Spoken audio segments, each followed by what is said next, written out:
ఎందుకంటే మీకు సినిమా నచ్చింది నచ్చలేదు తర్వాత విషయం, కానీ ఇట్లాంటి సినిమాని మాత్రం కిండల్ చేయొద్దు అది.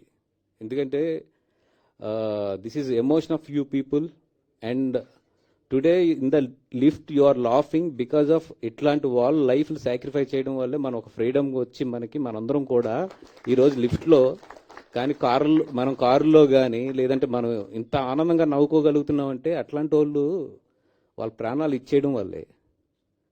అట్లాంటి సినిమాని ఓకే నీకు నచ్చచ్చు నచ్చకపోవచ్చు, అండ్ డబ్బింగ్ కొన్ని చోట్ల డబ్బింగ్ ఎప్పుడు చేసినా కూడా చిన్న చిన్న నవ్వు వస్తుంది డబ్బింగ్ పదాల్లో. దయించి ఈ సినిమా బాగుంది బాగాలేదు, బాగా డబ్ చేశారు బాగా డబ్ చేయలేదు ఇవన్నీ కాదు. నా ఒక్క రోజు వాల్యూ ఏంటో నాకు తెలుసు, నేను ఒక్క రోజు పని వదులుకుంటే నా వాల్యూ ఏంటో నాకు తెలుసు. అట్లాంటిది నేను 4 రోజులన్నీ వదిలేసి ముంబైలో డే అండ్ నైట్ కూర్చున్నామంటే ఓన్లీ వన్ థింగ్ ఏంటంటే ఓ మంచి సినిమాని తెలుగులోకి తీసుకురావాలని అంతే.